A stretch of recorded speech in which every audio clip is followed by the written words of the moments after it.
This week, the third week in Advent, we continue listening to the story of John the Baptist as he helps prepare the way for the Messiah. John is in prison and on death row, and he hears the stories of Jesus' ministry, and he wonders if the moment has arrived. Is this for certain the Messiah? John has risked his life in service of the coming Messiah, and he wants to know that this wasn't all in vain. So he asks the question, are you the one?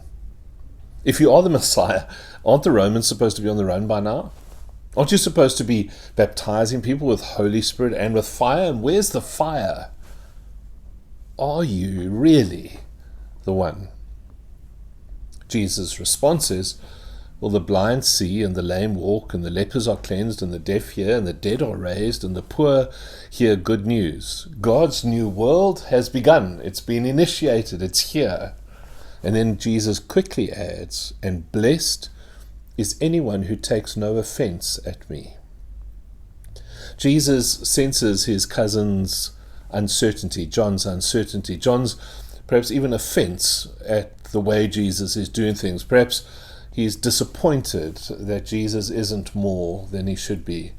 I don't think it's too far a stretch to read this verse as Jesus saying to John, I may not be all that you hoped I would be, but I hope that you will come to understand.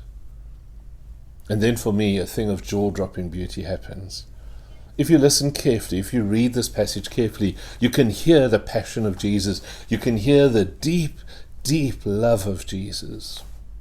I can't make up my mind whether it begins with good jovial joking, like a bit of political satire almost, or whether it's just Jesus taking a dig at the crowd in some way. But either way, I find it fun to watch.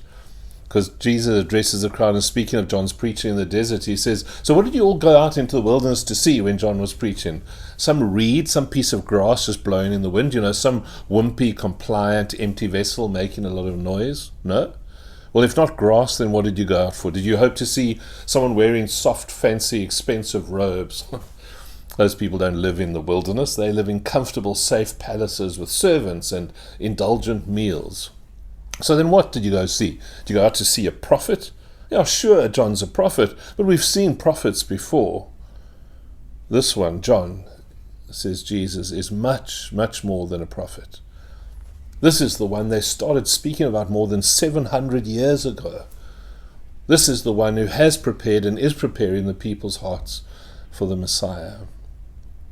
In fact, says Jesus, this is the slam dunk, as it were. It's quite a thing to say. There is no other human being, no other born of woman, no other human being who has ever lived who is greater than John. That means, imagine the Jewish faith, not even Abraham, Isaac, or Jacob, not Sarah or Deborah or Ruth, not even the great Moses or Elijah or Jeremiah, none of them are greater or equal to this John. John, the greatest of all time, of all humanity. And for me, this is the beauty of this story. John's uncertainty about Jesus, even John's disappointment in Jesus, is met by Jesus' extravagant certainty about John. And this is the good news for us too. Our uncertainties about God are met by God's extravagant certainty about us. Because John's "Are you the one?" question actually belongs to all of us. We all stand in one way or another uncertain of Jesus, whether I think we even admit it or not. Because even if we don't speak our doubts, we certainly live our doubts. Our actions frequently betray what we say we believe. For example, if you've ever heard me talking privately about my financial concerns for retirement, I think you'd be convinced I never believed in God at all. I'd leave you wondering if I'd even heard the verse about the lilies of the field and how God cares for them and clothes them, or that famous verse about we need to cast our cares upon him because he cares for us. When it comes to my retirement, I'm still asking the question, are you, Lord, really the one who will care for me in my later years? It's a question We all have our questions. One of the ones I hear most often when people die too young, many people think, and I think are often too afraid to say it, but they really are asking, are you the one who makes the lame to walk, or the deaf to hear, the blind to see, the lepers clean?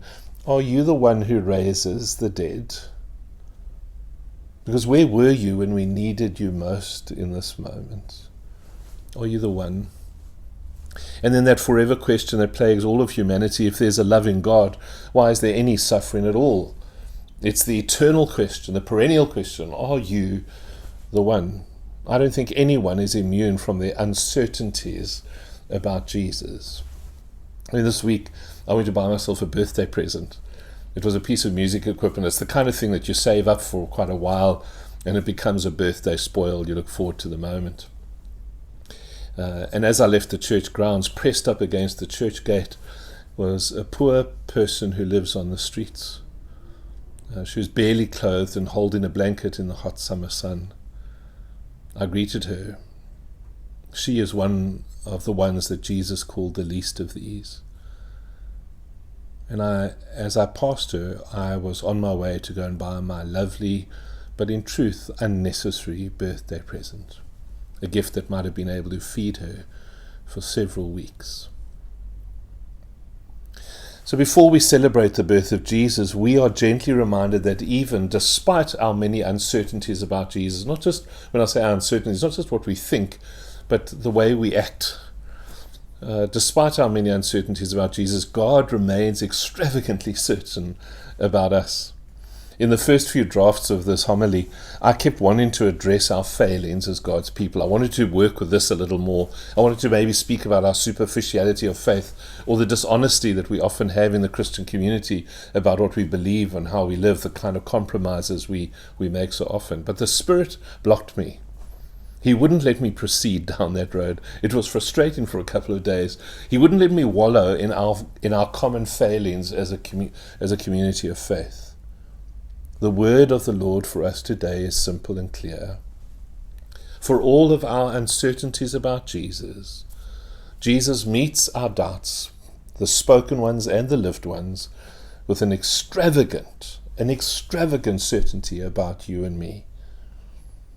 I read this week that of all the philanthropy in America, in other words, of all charitable giving in America, which amounts to about $300 billion, 70% of that comes through the Christian church. That's an extraordinary thing. That 70% of philanthropic giving in America is directed through the Christian church.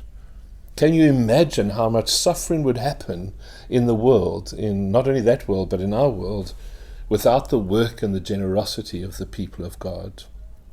I don't know what the figures are like in the rest of the world, but I feel pretty sure, confident, that we'd find the same story wherever Jesus' people are to be found. We ought not to be blind to the many failings as God's people. We do, I do, you do. But if, like John, we dare to be honest enough to ask, so Lord, are you the one? We will find that perhaps not exactly in the way we would like it to be done, and not always according to our agenda and when we want it done, but the Messiah is still making it possible for the blind to see, and the lame to walk, and the unclean to be cleansed, and the deaf to hear, and for the dead to be brought back to life, and for the poor to hear good news. And he does that most often through, and almost certainly because, a scraggly group of people have discovered over and over again that God is so extravagantly certain of them. God bless you.